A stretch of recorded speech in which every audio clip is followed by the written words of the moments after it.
Louvado seja nosso Senhor Jesus Cristo, para sempre seja louvado. Boa noite para vocês que estão nos acompanhando nesse nosso terceiro encontro do projeto arquidiocesano de formação. Sempre é muito importante que vocês leiam os encontros, se for possível até com antecedência, para que possamos nesse encontro online refletirmos esses temas. Hoje nós vamos trabalhar novamente dois temas que estão relacionados, que são o quinto e o sexto encontro do nosso livro. Então aqui, muitos membros, mas um só corpo, muitos ministérios, mas um só Senhor. Então nós já estamos vindo de uma reflexão dos encontros anteriores, onde a nossa arquidiocese nos apresenta um novo jeito de ser igreja. É um novo, mas velho jeito, porque nos convida a voltarmos à essência da nossa fé, a voltarmos à origem de uma igreja ministerial.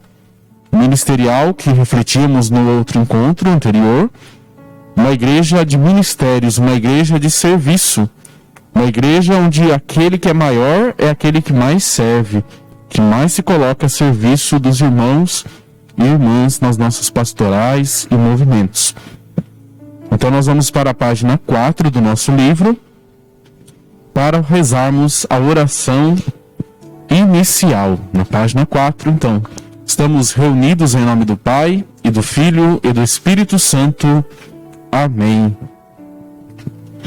Ó Deus, admirável na criação e mais admirável ainda na redenção, quisestes que a vossa igreja fosse o sacramento da salvação para todas as nações, a fim de que a obra do Salvador continuasse até o fim dos tempos.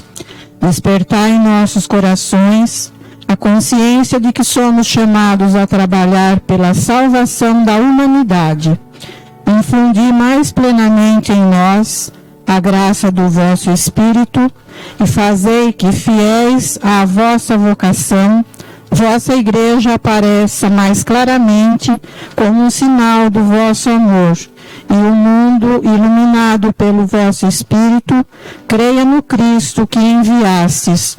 Por Cristo nosso Senhor. Amém. E aí agora, na página 22, lá com o tema Muitos membros, mas um só corpo. Então eu vou ler essa introdução para nós, para entender o que é ministério. Ministério é, antes de tudo, um carisma, ou seja, um dom do alto, do Pai, pelo Filho, no Espírito Santo, que torna seu portador apto a desempenhar determinadas atividades, serviços e ministérios na igreja. Ao falar-se de carismas, não se deve privilegiar os mais extraordinários e espetaculares, mas, ao contrário, colocar em destaque aqueles que sustentam a fé e ajudam-na a crescer e a produzir frutos. Diante da tentação de excluir da lista dos carismas os serviços mais humildes e estáveis, Paulo afirma o valor destes serviços, como no corpo humano, onde os membros menos nobres são os que cercamos de maior honra. Na verdade, todos os carismas, serviços e ministérios de que a igreja é dotada pelo Espírito Santo para cumprir a sua missão, se complementam, cooperam uns com os outros e se integram como os membros do corpo. Então a temática de hoje, esse primeiro tema, nos mostra essa importância de todos na comunidade cristã, como já estamos refletindo. Ninguém é maior que ninguém, uma pastoral não é maior que a outra pastoral, mas todos estamos a serviço desse corpo, a igreja como corpo místico de Cristo, onde Cristo é a cabeça. E agora nós vamos ler então o texto bíblico, que é tirado lá da carta de São Paulo, primeira carta de São Paulo aos Coríntios, no capítulo 12. Então nós vamos ler os dois trechos que os temas de hoje nos apresentam. A diversidade de dons, mas um só Espírito. Os ministérios são diversos, mas um só é o Senhor. Há também diversas operações, mas é o mesmo Deus que opera tudo em todos. A cada um é dada a manifestação do Espírito para proveito comum. Porque, como o corpo é um todo com muitos membros, e todos os membros do corpo, embora muitos, formam um só corpo, assim também é Cristo. Em um só Espírito fomos batizados todos nós, para formar um só corpo, judeus ou gregos, escravos ou livres, e todos fomos impregnados do mesmo Espírito. Assim o corpo não consiste em um só membro, mas em muitos. E agora, lá na página 27, nós vamos ler esse texto de introdução, que também vai ao encontro da temática que nós estamos trabalhando. Muitos ministérios, mas um só Senhor. Nem todo carisma é ministério.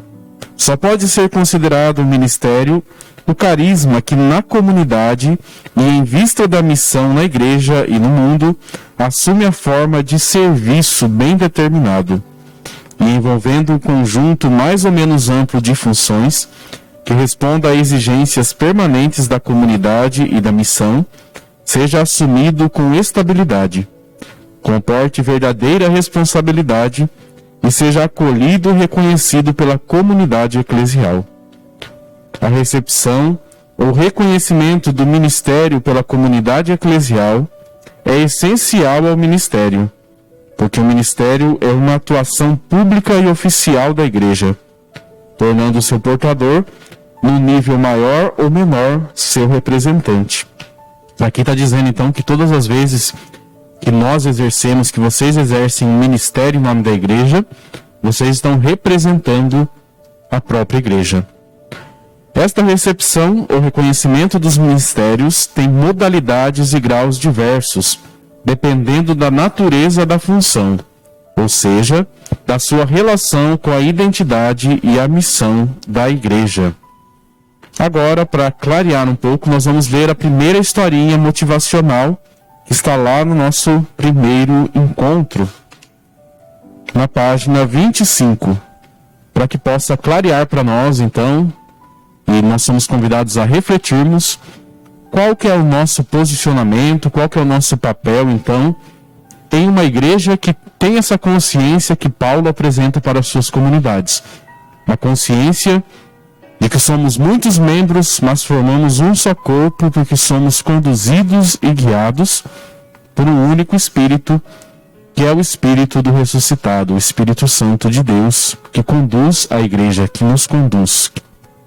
Vamos então lá na página 25, na historinha da motivação. Há muito tempo atrás, em uma carpintaria, quando todo o trabalho havia acabado, as ferramentas começaram a conversar entre si.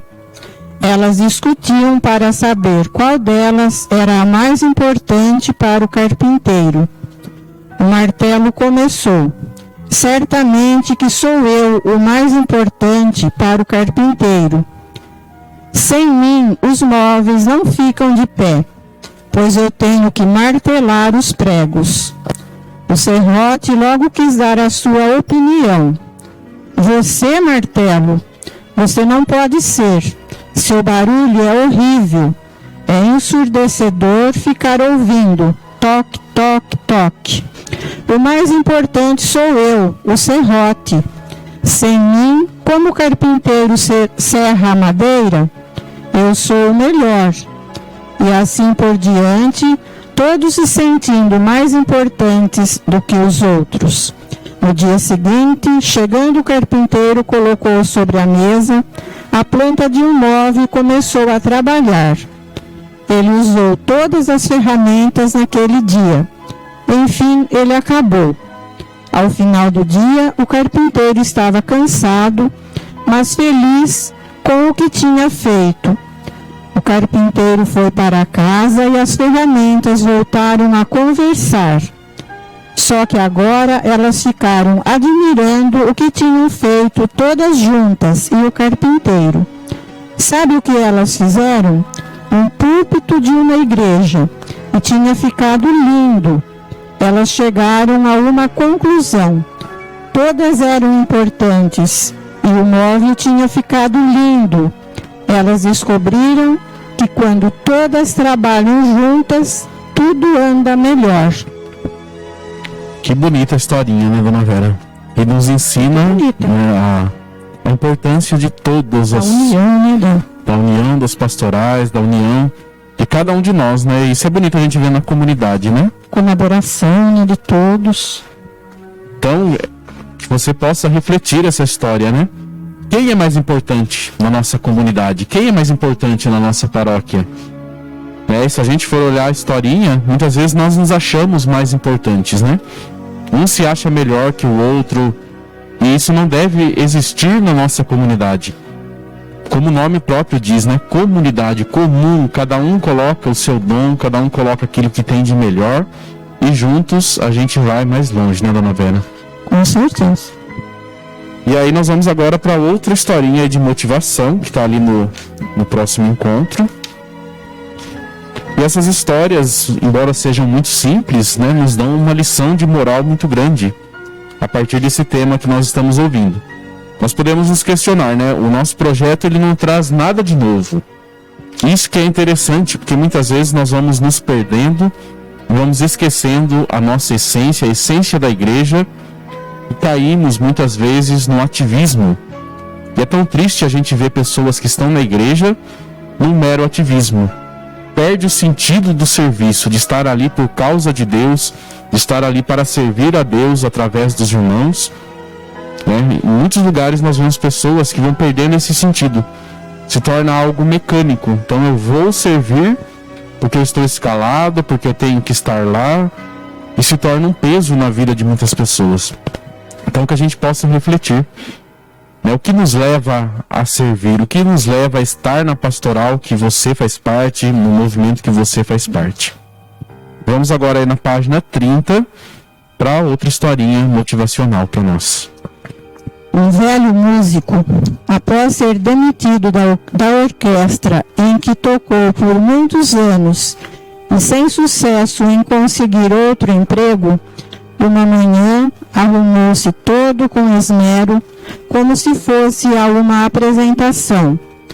Tomou seu lindo violoncelo e foi para o centro da cidade.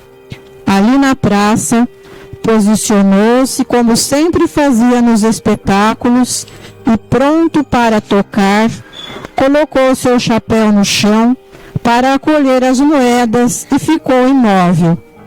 As pessoas passavam, olhavam, mas não se detinham. Assim permaneceu por muito tempo, até que uma menininha que passava pela praça pede à mãe uma moeda e, muito alegre, coloca no chapéu e dá um lindo sorriso ao artista.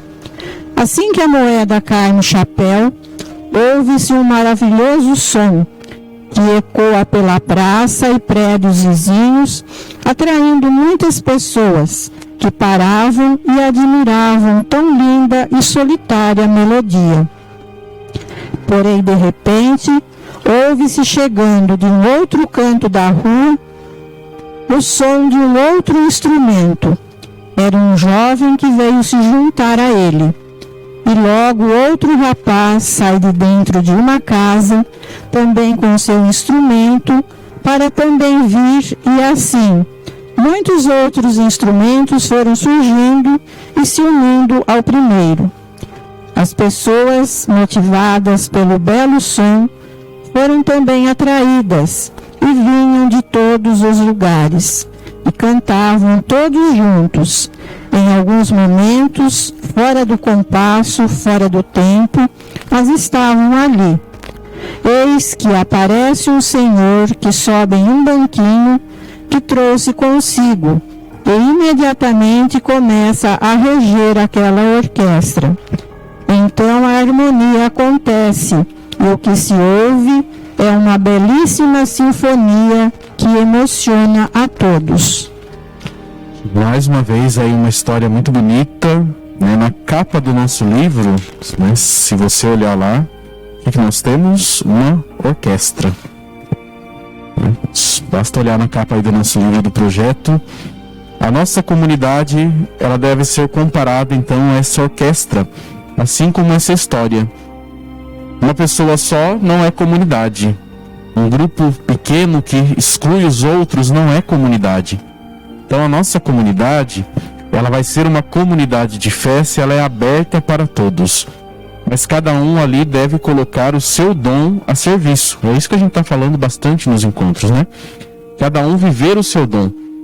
Como eu dizia para Josi no encontro anterior, não adianta eu querer cantar se eu não sei cantar.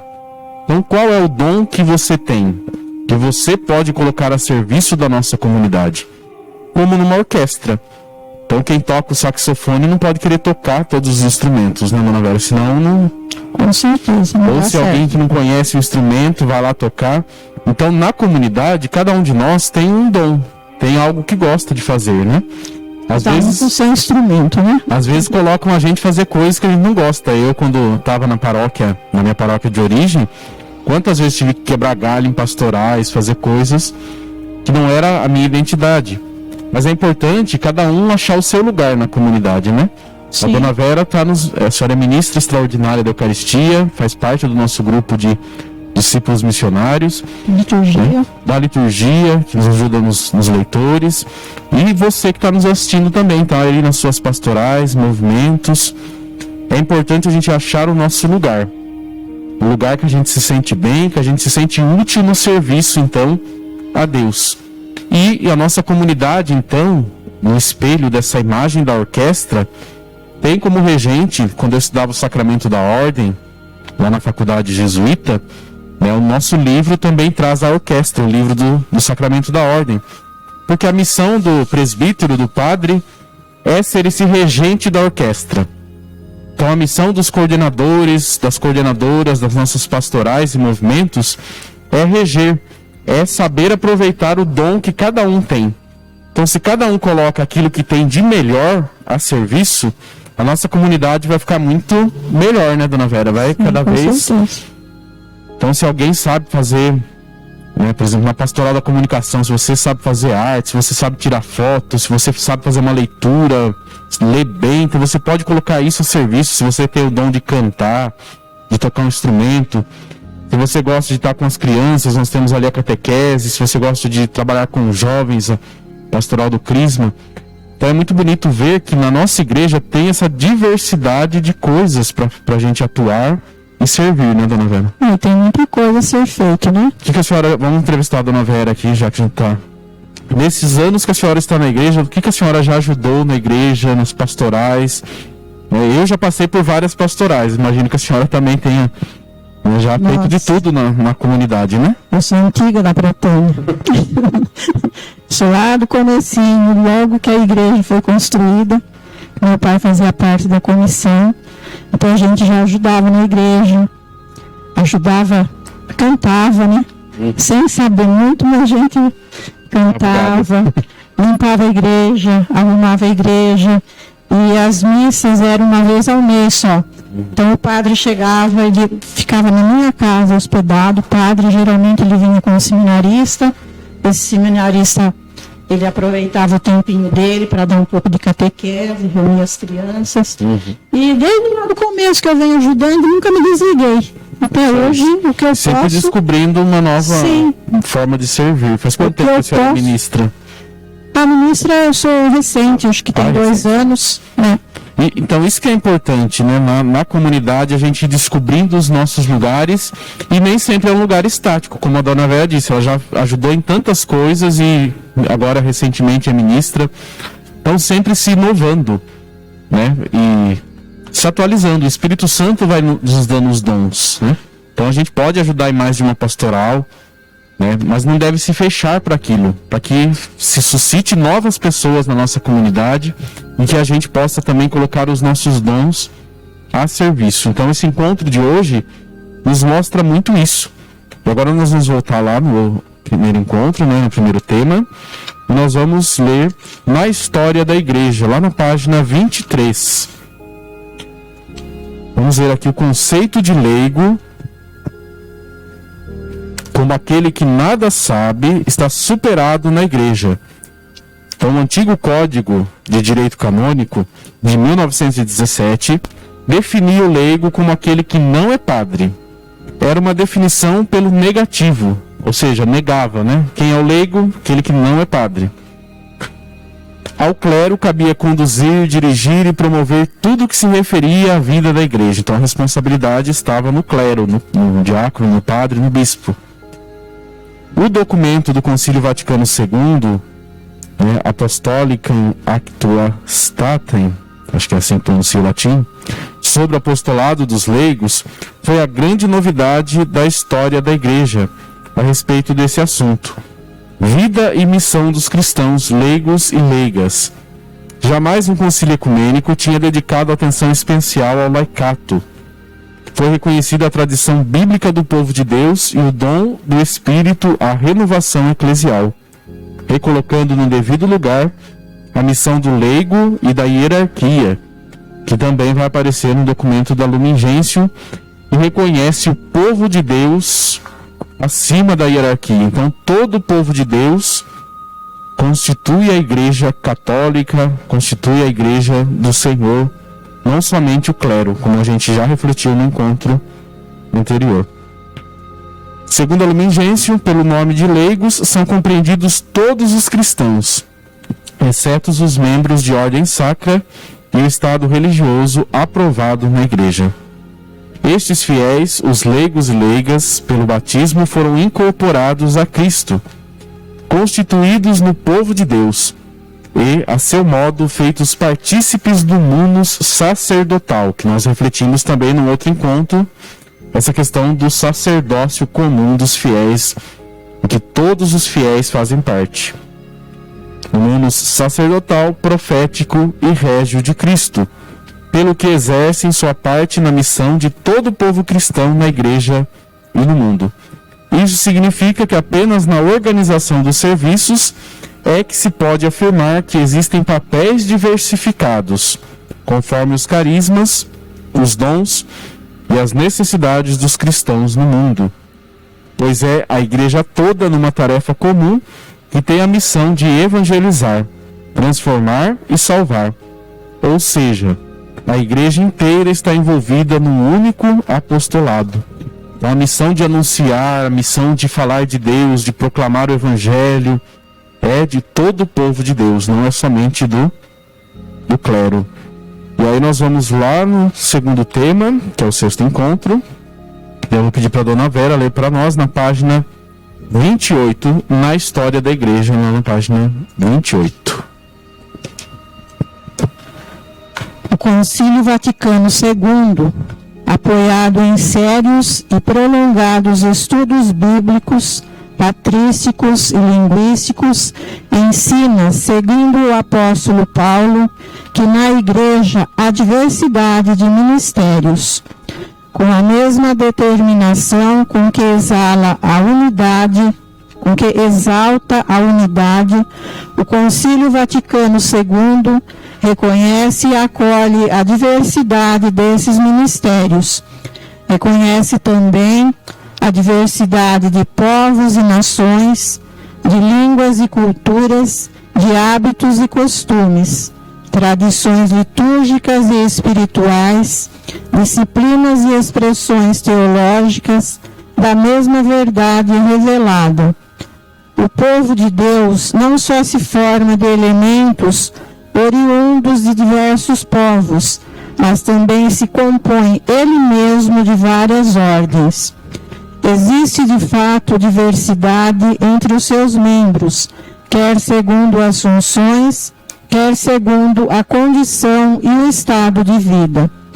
Enquanto alguns desempenham o sagrado ministério a favor de seus irmãos, outros no estado religioso, buscando a santidade por um caminho mais estreito, estimulam os irmãos com o seu exemplo.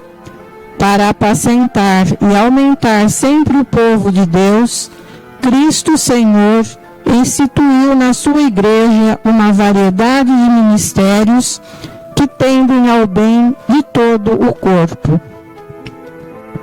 Aí eu convido todos a irem lá na página 24. A gente está nesse vai e volta, mas é interessante porque os temas vão se conectando. E depois vocês vão ler com calma aí o Pastoral Missionária. Mas eu gostaria de fazer as perguntas para reflexão, então não precisa responder nem colocar nos comentários aí. Nas nossas paróquias, como são realizadas as celebrações litúrgicas? Com zelo e devoção? Segundo, estão ajudando as comunidades a crescerem na fé, na esperança e na caridade? Terceiro, as pessoas que delas participam se sentem espiritualmente satisfeitas? Então, nas nossas paróquias todas, não só aqui em Pratânia, como está sendo a vida da comunidade celebrada? E aí nós vamos ler esse Cuidando daqueles que já participam, que vai tratar do Diretório Arquidiocesano da Pastoral dos Sacramentos, que eu acredito que todos tenham aí em casa, né? Se não tiver, nós temos na nossa secretaria, na nossa sacristia da Matriz. O Diretório Arquidiocesano da Pastoral dos Sacramentos apresenta orientações importantes em vista do bom aproveitamento das nossas celebrações litúrgicas, de modo especial da Eucaristia, entre outras. Sejam seguidas em tudo as normas estabelecidas pelo Missal Romano e as orientações emanadas pela CNBB. Sejam constituídas nas paróquias as pastorais da liturgia. Por isso que nós estamos tentando instituir realmente uma pastoral litúrgica que conheça o sentido, o significado das celebrações litúrgicas aqui na nossa paróquia. E do canto litúrgico, com suas respectivas equipes para promover a participação ativa, incentivar as aclamações dos fiéis, as respostas, a salmodia, as antífonas, os cânticos, bem como as ações, gestos e atitudes, e que seja observado a seu tempo o silêncio sagrado. As equipes de liturgia e de canto litúrgico deverão preparar bem as celebrações com a devida antecedência, evitando improvisações ou acertos de última hora. O animador ou comentarista deve antes combinar com o presidente da celebração a respeito do roteiro da celebração, avisos e comunicações. Não se deve dar aviso ou comunicações depois que o presidente tiver despedido a assembleia. A equipe do canto litúrgico deve ajudar toda a assembleia a cantar. Mesmo em caso de coral, a sua função ordinariamente é a de incentivar, animar e sustentar o canto da assembleia e não substituí-lo. Então fica aí para a pastoral da liturgia e do canto litúrgico esta direção da nossa arquidiocese, que está lá no Diretório dos Sacramentos, que vocês já devem ter lido. Daí nós vamos ler ali, eu pedi para a dona Vera ler para nós, a pastoral missionária, na página 28. E depois nós vamos, as perguntas só, na página 29, desculpe. E depois nós vamos ler Cuidando daqueles que participam. Então, as 3 perguntas ali, na página 29, as perguntas. A Pastoral dos Sacramentos está organizada e funcionando em nossas paróquias? Como é a participação dos fiéis nas celebrações dos sacramentos? Nas paróquias existem orientações e horários estabelecidos a respeito da administração dos sacramentos? Então aí, antes da dona Vera ler Cuidando daqueles que já participam, quais são as pastorais dos sacramentos? Pastoral do batismo, pastoral da catequese, da Eucaristia, catequese da Crisma. Nós estamos formando, né, a preparação para o matrimônio dentro da pastoral da família. Também nós temos que melhorar um pouco essa preparação para o sacramento da confissão, que nós vemos que existe uma procura pequena na nossa paróquia. A unção dos enfermos, né, que também por causa da pandemia foi afetado esse sacramento, mas toda essa gama sacramental, então, tem que ser organizada na nossa paróquia. E aí essas perguntas nos ajudam a responder.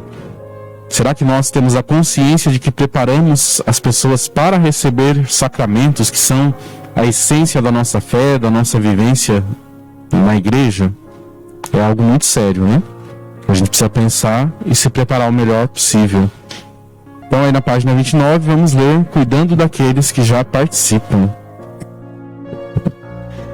na apresentação do Diretório Arquidiocesano da Pastoral dos Sacramentos, com data de 20 de novembro de 2016, o arcebispo arquidiocesano assim se expressou: com imensa alegria, na solenidade de nosso Senhor Jesus Cristo, Rei do Universo, e na firme e operosa esperança de que Ele seja sempre mais o Senhor do Universo de nossa Igreja particular, apresento o novo Diretório Arquidiocesano da Pastoral dos Sacramentos. A revisão e reelaboração do Diretório é fruto de um lento, gradual, amplo e participativo processo durante o período de aproximadamente um ano.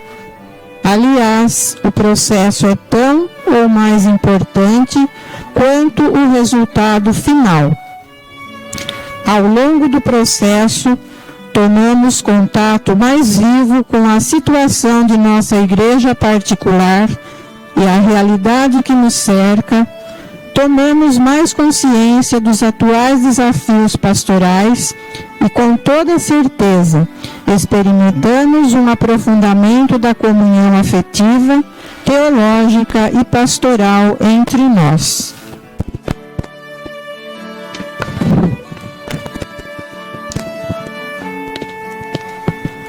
Diretório Arquidiocesano da Pastoral dos Sacramentos seja divulgado, conhecido, estudado e aplicado em todas as paróquias da Arquidiocese, como expressão de comunhão eclesial e de respeito pelos fiéis católicos ou pessoas de boa vontade que nos procuram ou que de nós se aproximam. Nosso compromisso é o de melhorar sempre mais o cuidado com os que já participam, a acolhida calorosa daqueles que nos procuram e a busca dos que se encontram afastados. Então, o que nós acabamos de ouvir, nesses dois temas, é a importância na nossa arquidiocese do diretório da Pastoral dos Sacramentos. Então, é importante que todas as pastorais, que vocês tenham conhecimento, estudem, se reúnam com as pastorais e estudem, para que a gente possa estar realmente em comunhão com a nossa arquidiocese, seguindo o seu plano de pastoral, que vem sendo implantado desde aí, nós ouvimos, de 2016, que foi lançado esse diretório arquidiocesano. Então, depois de refletirmos esses dois temas importantes que falam da diversidade de ministério, a diversidade de serviços, mas um só Senhor, um só corpo que nós formamos, nós vamos para as preces. Então, lá na página 26, a primeira parte das nossas preces, e você é convidado a colocar aí nos comentários a nossa resposta, que primeiramente será que nossas celebrações litúrgicas sejam bem preparadas e bem celebradas. Com confiança, apresentamos a Deus os nossos pedidos deste nosso encontro. Que nossas celebrações litúrgicas sejam bem preparadas e bem celebradas. Para que a fé celebrada seja a fé vivenciada, nós vos pedimos, Senhor. Que nossas celebrações litúrgicas sejam bem preparadas e bem celebradas.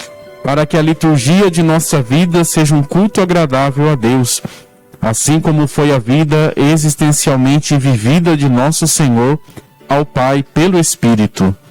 Que nossas celebrações litúrgicas sejam bem preparadas e bem celebradas. Que em cada celebração sintamos renovadas as nossas forças para a missão.